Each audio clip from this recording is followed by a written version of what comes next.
तैयार हो जाएगी, ऐसी आशा की गई है। 27 सदस्यीय एक चतुरंगिणी सभा का निर्माण हमने आज कर दिया है। ये सभा प्रत्येक क्षेत्र में आगे बढ़ते हुए 10 महीने में सेना को धरातल पर काम करते हुए दिखाने के लिए वचनबद्ध है। इसका स्वरूप ये है कि ये शंकराचार्य जी की चतुरंगिणी है और इस उद्देश्य से अस्तित्व में आ रही है कि हिंदुओं के मन में जो भय व्याप्त है तरह तरह का, वो सच नहीं बोल पा रहे हैं, वो सच के साथ खड़े नहीं हो पा रहे हैं, उनकी मजबूरी हो गई है कि वो झूठ का समर्थन करें, तो उस भय से उनको मुक्ति दिलाने के लिए कार्य हाँ, सिद्धांत ये है कि निर्बल का बल बनो, और उसके लिए तरीका है टोको, रोको और नहीं तो ठोको। तो टोको का मतलब है कि कहना पड़ेगा कि भाई ये गलत हो रहा है, हो सकता है इससे सुधार आ जाए। अगर सुधार नहीं आता है तो फिर खड़े होकर रोकना पड़ेगा कि आपको रुकना होगा, ये ठीक नहीं है। और अगर उतने पर भी कोई नहीं मानता है तो फिर उसको ठोको। ठोको का मतलब सीधे लकड़ी लेकर के या गोली लेके प्रहार कर देना नहीं है, उसके ऊपर लिखित रूप से शिकायत करना, पंचायत करना आदि आदि जो भी संविधान प्रदत्त हमारे अधिकार हैं वो आरंभ कर दिए जाए। तो ये हमारा तरीका होगा, टोको, रोको, ठोको। परसा जो है ये परशुराम जी ने धारण किया था। उन्होंने पहले वेदाध्ययन किया, तपस्या करते थे, लेकिन उनके आश्रम में गायें थीं, उनके ऊपर सहस्त्रार्जुन नाम का जो राजा था उसने आक्रमण कर दिया और गायों को सताने लगा।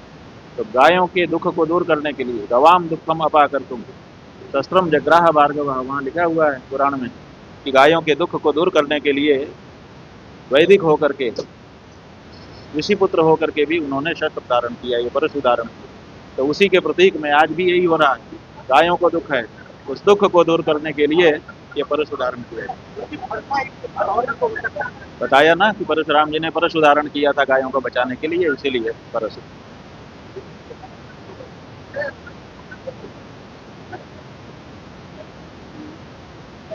बात यह है कि वहाँ जाना भी नहीं चाहिए किसी को। क्यों जाना चाहिए? अगर धार्मिक स्थान है जैसे मक्का मदीना है, 40 किलोमीटर दूसरे लोगों को रोक दिया जाता है कि तो वो गलत थोड़े है, ठीक है।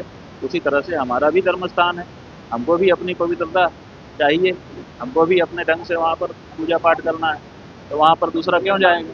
ठीक है, रोक दिया, अच्छा किया, यही परंपरा थी, सदा से रोका जाता था।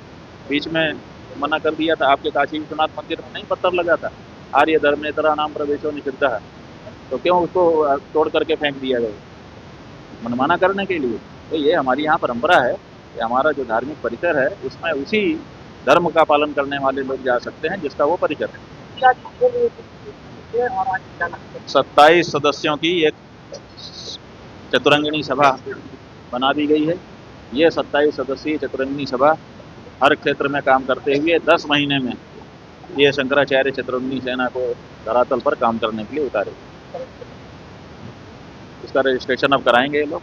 हमने तो इनको 27 सदस्यों को दायित्व दे दिया कि अब आप लोग इसको ठीक से बनाइए, बना करके धरातल पर उतारिए, तो ये करेंगे। इन्होंने हमको कहा है कि आने वाले माघ मास की मौनी अमावस्या को प्रयाग के संगम में स्नान करके ये सेना काम करना शुरू कर देगी।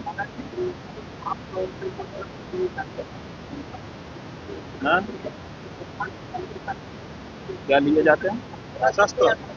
शस्त्र, हाँ हाँ, ठीक है, अनुमति होगी तो अनुमति ले ली जाएगी।